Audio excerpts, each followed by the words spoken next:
Good morning to all. At it is our prayers na kayo po'y nasa mabuting kalagayan dyan sa Singapore, Norway at Spain.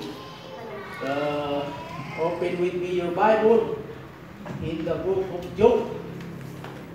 Sa libro ni Job, chapter 1, verse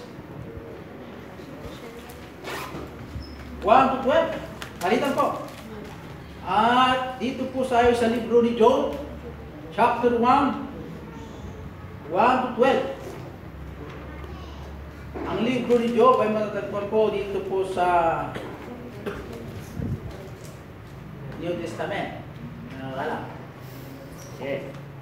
Sa verse 1, ako ang babasa, kayo na po. Pangalawa, hanggat makating po tayo ng 12. There was a man in the land of Uz, whose name was Job, and that man was perfect and upright, and one that feared God and eschewed evil.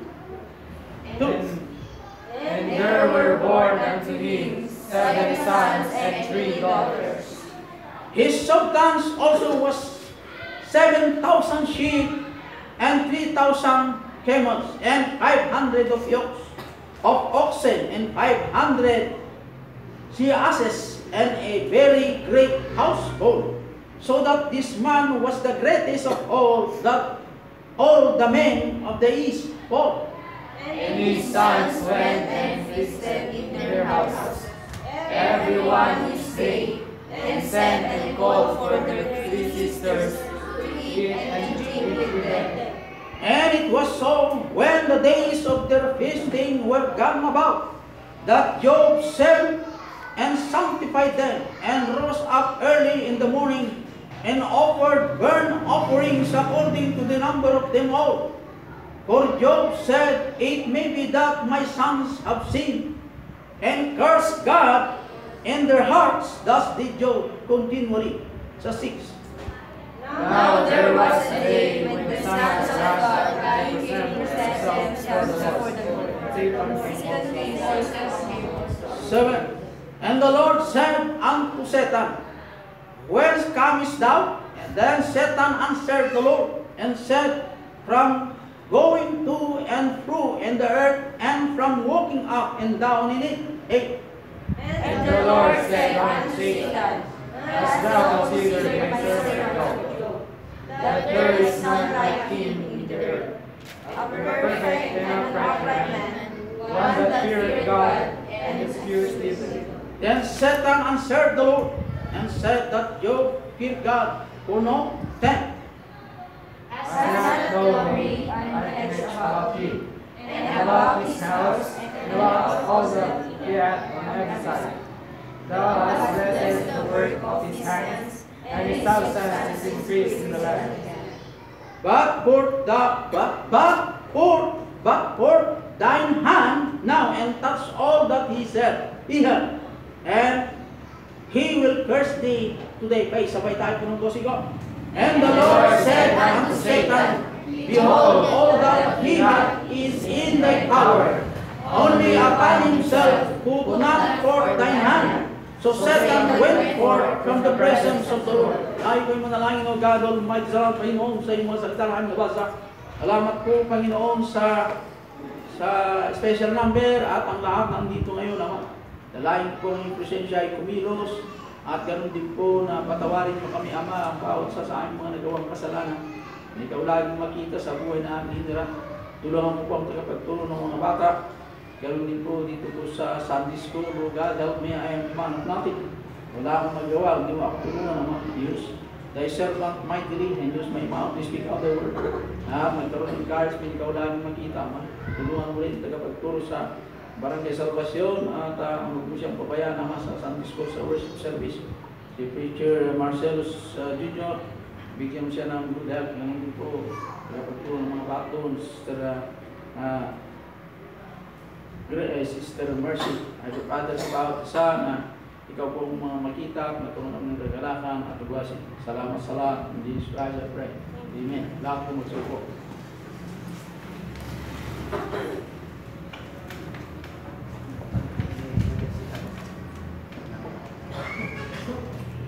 Dito po sa libro ni Job. Sa libro ni Job, there was a man and the land of Uz. Ang Uz po ay nakalukito dito sa parte.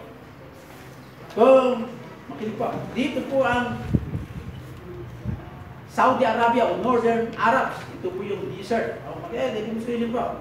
Ito yung Saudi Arabia. Nandito yung Uz. Ito yung Egypt. Ito ang Jerusalem. Bethlehem. Okay? So nasa pagitan po ng Saudi Arabia. Yung Saudi Arabia desert. Dito yung Saudi Arabia desert. Dito yung Uz. Dito rin po ang Egypt. Yung pangunahin po ng Uz, yun po ang Jerusalem o Israel. Doon po nakalukit po ang bayan po o bansang o ang bayan po ng Uz. Yung Uz po na ito ay mapatunayan sa Lamentation 4:21. Lamentation 4:21. Dito po nagmula ang angkan ni Edom. Kilala niyo po si Edom. Si Edom po ay dito nakuha yung the name given to Esau. Kilala niyo si Esau? Yung kapatid ni sino kapatid ni Esau? Jacob. Sino kapatid niya? Nag-aalangan sila sumuro. Jacob. Sino si Jacob? Si Jacob ang kapatid ni Esau. Si Esau naman, siya ang panganay na anak ni Isaac at saka si Rebecca. Tama? Sige, masama. At ito pong si Edom, dahil siya ang panganay, ibinenta niya po yung birthright niya sa kanyang kapatid. Ganun po yan. Kaya, hindi na siya ang naging panganay pagdating sa mana.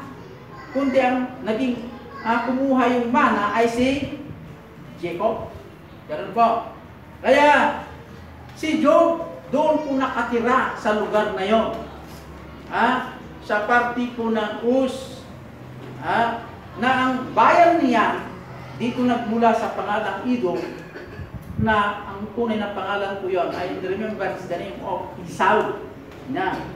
Si Job po ay tumira po ng 140 years after the events in the book na ayon po sa 42:16 ng Job. Si Job po ay mayaman hindi sa ginto. Hindi sa ginto at diamond o perlas, kundi siya ay mayaman sa mga alagang hayop. Okay, nandito po, mabasa natin. Siya po ay his sultan sa verse 3 also was 7,000 sheep and 3,000 camels and 500 yokes of oxen and 500 asses and a very great household. Ito po yung kanyang ari-arian na pinagkatiwala ng Diyos.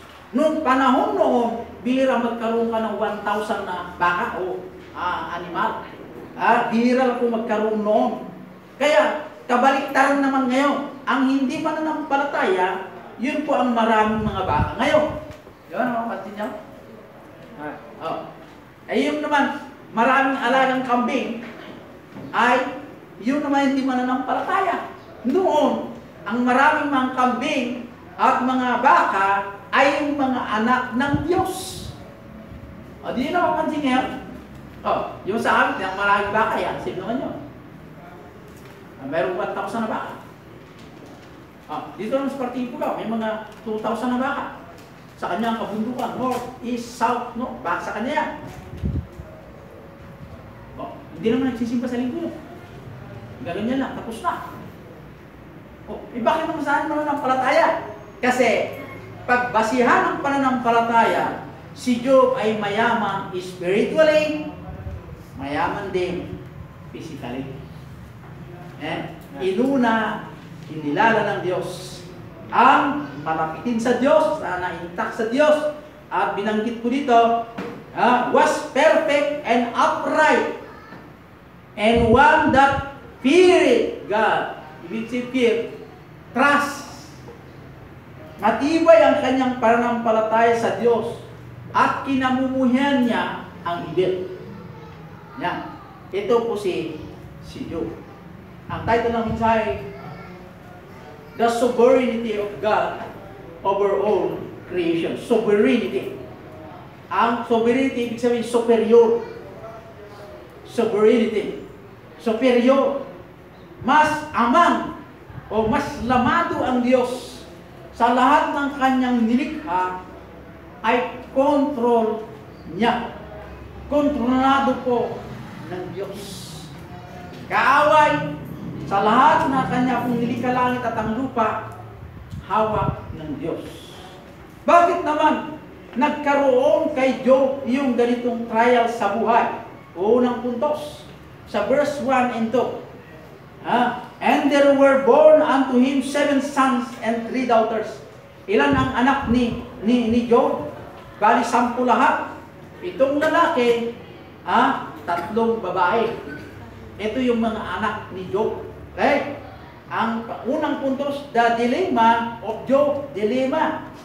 Ibig sabihin, yung problema na incapable to solve human wisdom. Incapable, ibig sabihin, yung kung hindi kayang resolbahin ng karunungan ng tao. Yung tumira kay Job, hindi kayang lutasin o hindi kayang bigyan ng solusyon ng human wisdom itong problema ni Job. Job is a just person and is not a logical candidate for disaster. He is not deserved to have this kind of disaster. Pero ang sabi po ng Biblia, si Job po ay a just person. Siya lamang po ay ordinaryong mamayan o katulad natin na tao na nakatira sa nilikha ng Diyos. His moral integrity and his selfish service to God heighten the dilemma. Heighten, ibig sabihin, mas hiligpitan yung pong problema na mahirap i-resolve ng tao. Right? Mahirap i-resolve. So behind the scene is Satan, the accuser. Right? Okay? That no one loves God from pure motives, but only for material blessing, na ayon sa chapter 1, verse 10. Has not thou made an hedge about him, and about his house, and about all that he hath on every side? Thou hast blessed the work of his hands, and his substance is increased, and the Lord. Pinagpapala mo si Job, binibindisyonan mo ang buhay niya, sabi po yung accuser. Ang accuser, dijay, managpabasol. Tani setan yung trabaho na managpabasol. Dijay niya yung ugali niya, kikitaan na yung tao kasi niya.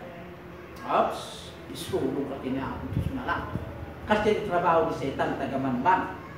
Hindi diyang ugali ng tagamanman, at kasi yung Kristiyan, gano'n ta, mga kayo naalala na kasi yung ugali. Tagamanman. Dahil yung ugali ni setan. Tapos agipulong. Okay? Agipulong, mamulong. Talagang tagasumbong si setan. Una na to. Ni Job, naglilingkod sa iyo si Job na mayroong katapatan sa puso dahil pinagpapala mo materially. Excuse me. Pinagpapala mo materially. Sabi po ni setan. Pero sabi ng Panginoon, sinagot ng Diyos. To refute Satan's accusation, God allows him to strike Job. Strike Job. Bakit? Kasi ang title ng mensahe natin, The Sovereignty of God over all creation. Ang Diyos ang may superior sa lahat ng kanyang nilikha, including Satan. Wala pang hindi nilikha ng Diyos na hindi niya control. Yung kung bitwen, kaya niya. Lahat po. Di ba, makita niyo po kung nagsalita si Duterte. Kung wala ang Diyos, nag-aaway yung mga langit na yung mga star at saka yung mga buwan at saka araw dun sa taas kasi walang may control dyan. Because somebody there upset, sabi ni Duterte, akma naman yan. The Bible says, somebody upset. He can control all of those kinds of created surrounding in heaven. Tulad ko ng mga bitwen. Kaya, yung kung may control ang lahat, ay yung ang Diyos. Nasa Bible din yan.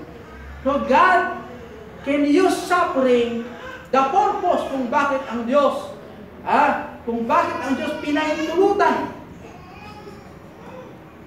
Satan to strike Job is God can use suffering to purify the righteous more closer to the mark. Kung bakit pinahintulutan ng Diyos si Satan to strike Job, sa gusto ng Diyos, kung gaano ka-distansya kalapit ni Job sa Diyos, mas gusto niyo magdumikit pa. Yan ang gusto ng Diyos. Kaya, the conclusion of the whirlwind is that God is sovereign and worthy of service and whatever He chooses to do. Yung whirlwind, yung kung parang ipo-ipo. Kung saan sa atin yung kidlat o bagyo. Yan ang tumira sa mga anak niya. Itong mga alaga ni Job, ang kanyang pamilya. Ngayon, siya ang pumatay doon sa ganyang pa. Kaya, itong ipo-ipo na ito, kayang kontrolin ng Diyos. Kung bakit pinahintulutan ng Diyos itong mga nature to strike His children, because gusto ng Diyos nang si Job ay mas higit na lumapit sa Diyos. Job must learn to trust in the goodness and power of God. And adversity by enlarging his concept of God. Despite he is a perfect man, needs to repent in the sight of the Lord. Tingnan nyo. Si Job, ang sabi po ng Bible, there was a man in the land of Uz whose name was Job, and that man was perfect. Ibig sabihin, sa harapan ng Diyos, lumalakad sa kalooban ng Diyos, at matuwid, at nagtitiwala sa Diyos, at kinamumuhian na yung evil. Inaayawan niyang gumawa ng masama. Kaya nagiging perfect sa paningin ng Diyos. Ito po, yung ugali ni Job. Maliwanag po, mga kapatid. Iyon ang ugali ni Job. Kaya yung dilemma of Job, yung mga problema, ang dilemma, ibig sabihin ng problema, yung problem that Job cannot solve the problem, incapable of human wisdom to solve the problem. Dilemma. Iyon po ay nasa panig po ng Job. Tingnan nyo. Kung imagine mo pag-aralan ng mabuti yung nangyari kay Job, physical learning o through experiences, mahirap masukat kung paano nangyari kay Job yan. Masunurin na anak, mabait na anak. Dumating pa yung kanyang namatay, ang kanyang lahat ng mga 7,000. Ganyan dito, yung anak buhay niya. Yung kung 7,000 sheep, patay lahat. 3,000 camels, patay. 500 yokes of oxen, mga baka, patay. 500 asses, ay patay na rin. Pati po yung kanyang mga anak at mga anak na babae at ang mga anak na lalaki, patay lahat. Despite na siya ay masunurin na anak. Kasi nga, tingnan nyo. Tingnan niya. Ang sabi po ng Bible, nung kahit gano'n ang nangyari kay Job, ang sabi ng Panginoon kay Satan, ang sabi niya, you can strike everywhere to the family of Job.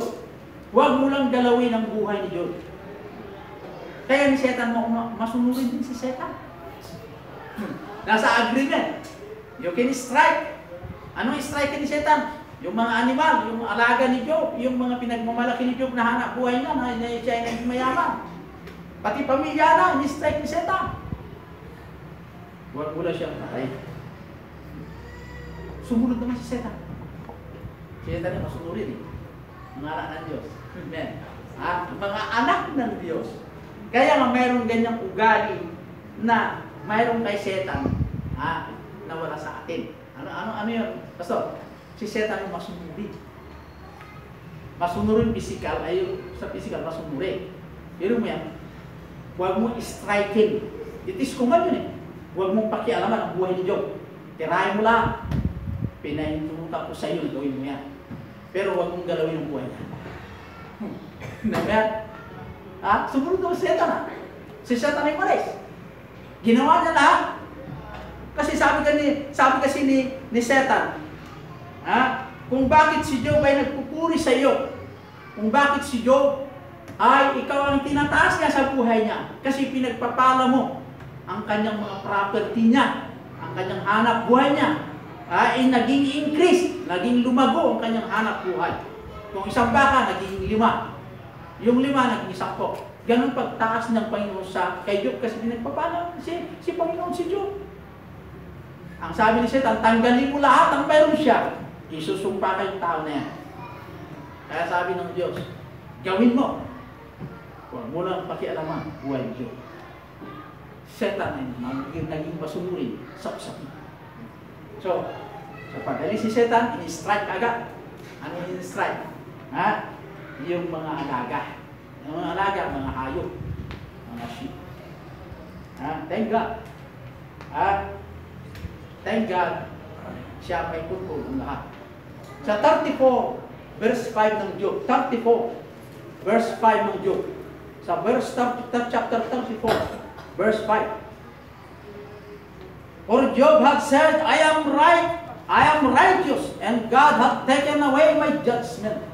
Kaya, ang pangalawang puntos, Job guilty of self-righteousness. Si Job po ay nagkasala, self-righteousness. Yung mapagmalaki kung ano siya. Mayroon pala yung ganyan.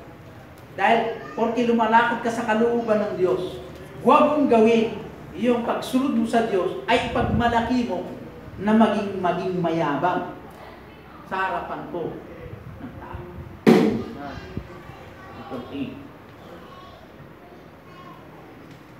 Right?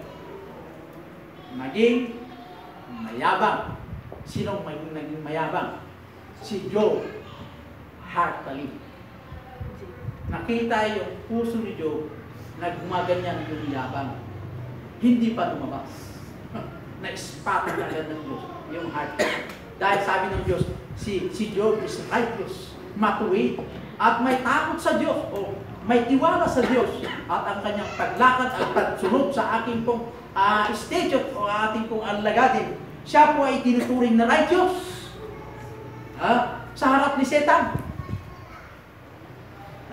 Ang sabi ni Satan, si Job ay masunurin sa iyo kasi pinagpapala mo ang kanyang mga property. Tanggalin mo ang kanyang property, isusumpa ka ni Job. Kaya pinahintulutan ng Panginoon si Satan to strike the property of Job. Tingnan mo ang sabi po ng 5 po ng 34. For Job had said, ang sinabi ni Job sa kanyang sarili, I am righteous, and God hath taken away my judgment. Hinatulan ako ng Panginoon. Kaya self-righteousness. Job, and all this did not Job sin with his lips. Ito, nakipagdebate pa si Job sa Panginoon. Ay yung mga kaibigan niyang mayayaman at yung kanyang asawa ay hindi kumakampi kay Job, kundi pinagsasabihan si Job na iyong Diyos ay galit na sa iyo. Dahil ikaw ay hindi mo masunurin. Kaya, Job was silenced. Pero ang kanyang puso ay nagsasabi, God does not hear me. Sa chapter 13, verse 3 and 24 ng Job. Ang Panginoon hindi niya ako pinapakinggan. Pero hindi niya sinasabi sa bibig. Pero nasa heart pa rin. Ang Panginoon is pati. Kaya sabi ko ng Diyos, wala akong lihim, mayroon po sa akin. Nag-iisip ko pa lang, nabasa ng Panginoon yung nasa isip at tibok ng puso natin. Hindi pa lumalabas po yun.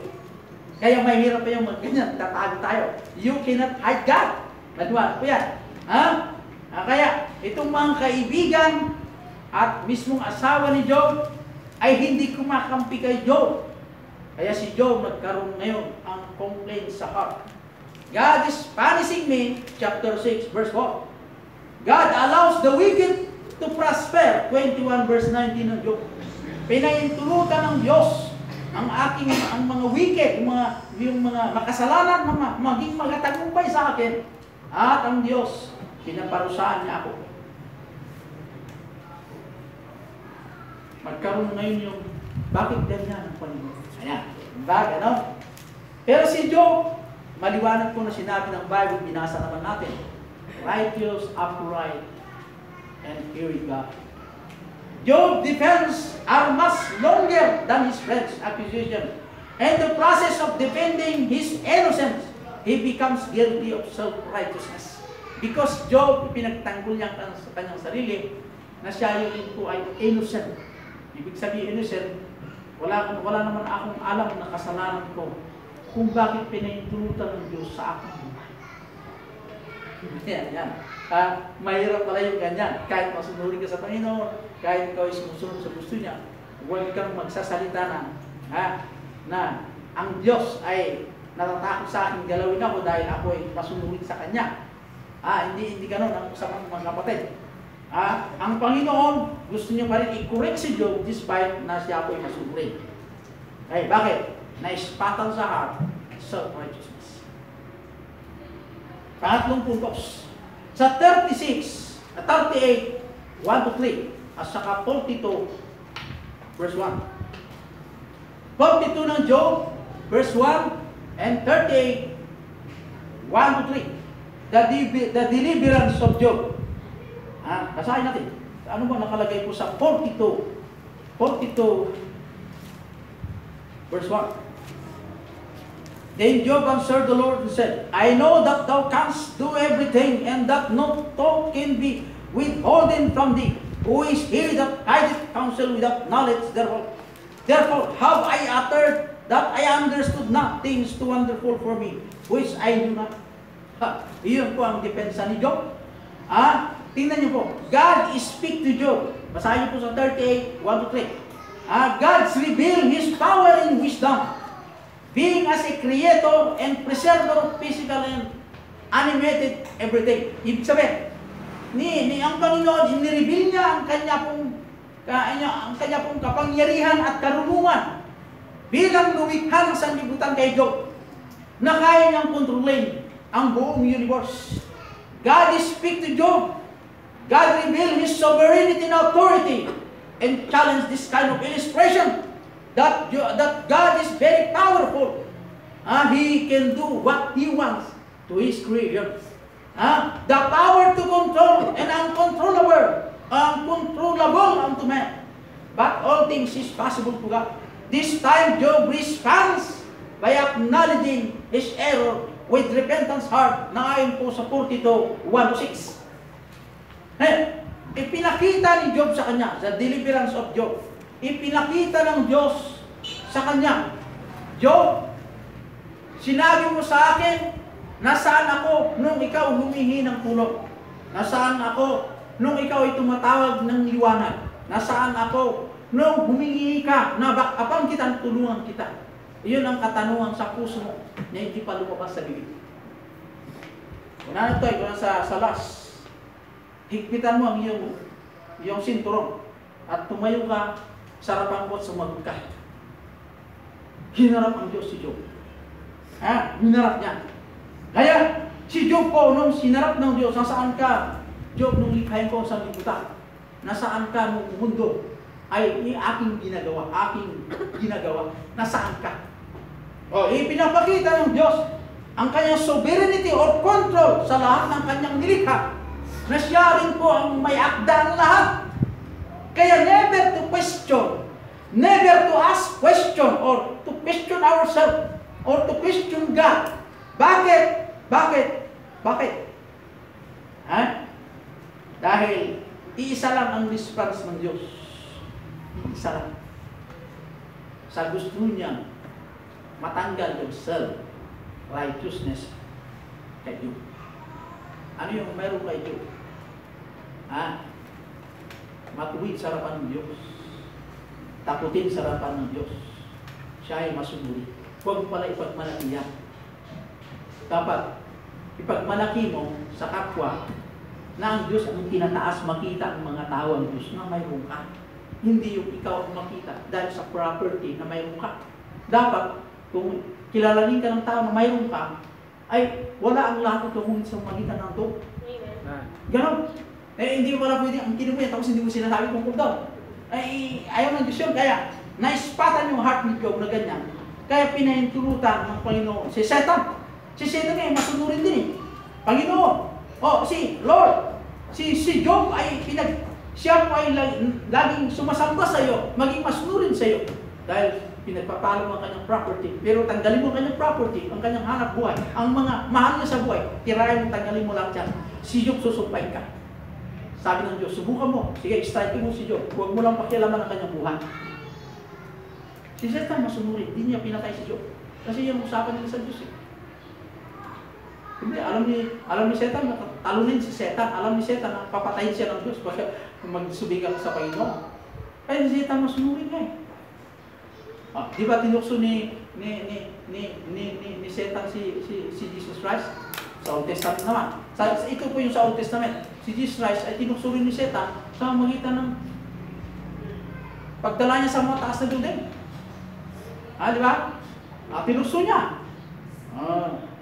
Panginoon, kung ikaw ay tunay na anak ng Diyos, tatalon ka nga dito. Mula sa awa, pagbagsak mo sa awa, mayroon yung mga anggeles na sasaludo. Diba? Hiro mo yan? Tukso yan. Maraming tukso. Ang tukso niya pa eh, makikita mo lahat ng karyat, mayroon sa lupa. Kayamanan, dito kung alam na mayroon kayamanan sa lupa. Ibibigay ko sa lahat po sa inyo itong kayamanan mayroon sa lupa. Sabay mo lang ako. Sabi ng Panginoon, Satan, lumayo ka sa akin, huwag mong tuksoin ang Panginoong mong Diyos. Lumayo man si Satan. Huwag mong tuksoin ang Panginoong mong Diyos. Nagluwag sa usapan niya. Kaya, yun po ang nasa New Testament. Pero sa Old Testament, sinasabi rin ng Espiritong Diyos na siya ang may akda, may kontrol ang lahat. Si Satan masunurin din. Huwag mong pakialaman ang buhay ni Job. Gawin gas, striking mo lahat. Pakialaman mo ang kanyang mga anak, kanyang mga property, at huwag lang yung buhay niya. Sumunod naman si Satan. Kilala niya kasi ang Diyos. Kilala ni Satan na siya ay tama. Kilala ni Satan siya ay makapangyarihan at lumikha sa kanya. Sa katawan naman ni Jesus Christ, hindi alam ni Satan na siya rin po yung Espiritu, yung katawan ni Jesus Christ. Diba? Amen? Kaya, magaling din si Satan. Nung naipanganak ng bata sa Bethlehem, di ba, nasa plan po ng Old Testament niya, umistrike ang mga tauhan ni Satan. Ginamit niya si Herodes para patayin ng bata. Hindi alam ni Satan na yung Espiritu na lumabas sa sinapupunan ni Maria, na nabalot na laman, yun po ang Jesus Christ, na yun din po ang nagsabi kay Satan, huwag mong pakialaman si Job. Kaya mismo si Jesus Christ nagsabi sa piskal, huwag mong tuksoyin ang Panginoon mo Diyos. Lumayas ka Satan, lumayas si Satan. Kasi kilala niya ngayon yung salita. Ito pa rin yung Mesiya. Kaya nga, tayong mga anak ng Diyos, dapat tayo ay huwag magmalaki. Kung masunurin ka man sa church, masunurin ka sa Panginoon. Amen. Huwag mo lang tumugo sa puso. Kung hindi sa akin, wala yun. Mahirap yun. Mahirap yung gano'n. Mahirap yun. Mas maganda sabihin, sa biyaya ng Diyos ginamit ako. Kaya ikaw po ay nagbunga. Ikaw ang bunga. Kanya, ibig sabihin, ina-admit mo na ikaw ay walang nagawa kung sa magitan ng Diyos. Naalala ko yung naalala ko kasi yung mga tribute sa mga manok. Tribute. Ako si Lorena. Ito yung bunga niya. Yung bunga nito, bunga naman yun. Yung bunga niya, bunga naman yun. Nandun sila lahat. Kung hindi sa umakita ng tao, ito ginamit ng Diyos. Wala ako dito. Sabi naman yung isa, kung hindi sa umakita ng tao ito na pastor, tiyaga sa akin, wala ako dito. Wala sana itong bunga mo ito. Salita si General. Kung wala naman pastor na ito na kulit, kung sa pulipasok, wala ako. Pinaligtas sa aking pamilya. At wala na akong mga bunga, si Kernel ganito, si Kernel ganyan, si Medyo ganyan. Salita si Kernel. Kung salamat kay General, na ginamit din ng Diyos. Hanggang sa makulingan ng bunga. Yung mga meron ka, tribute. Kaya, tayo bilang mananampalataya, bilang mga anak ng Diyos, never na ang kinid. Ano man ang prosperity, mayroon sa atin. nasabi mo man, o nagawa mo man, nakita ang Diyos ang ating heart. Pag oras tumubo yan, maghanda-handa ka. Baka may pahintulutan din ng Panginoon yung mga striking force ng dilim at dito ka pasukin. Para tayo ay magiging humble sa harapan ng Diyos, para tayo magiging dumepende sa Diyos sa lahat ng panahon. Kaya never na never tumubo yan. Pag tumubo sakali sa puso natin yan, humingi ka agad ng tawad sa Diyos. Spiritual born again. Amen. Amen? Kaya, in order for us to be blessed, sabi sa Old Testament, serve God in Spirit, because God is Spirit. Amen. Sa New Testament, believe in me, believe also in God. Maniwala kayo sa akin, magtiwala kayo sa akin, sabi ni Jesus Christ, magtiwala rin kayo sa Ama. Dahil ang Ama at ako, isa. Hindi parehas ninyo. Kaya tayo bilang mananampalataya, we should aware at mag-ingat tayo sa ating ginagawa. But the only thing we should do is to have the always. Amen? Amen. God Almighty, salamat Panginoon sa iyong mga salita. Napaalala mo sa amin naman sa buhay ni Job na kami laging manatiling mapakumbaba sa lahat ng panahon.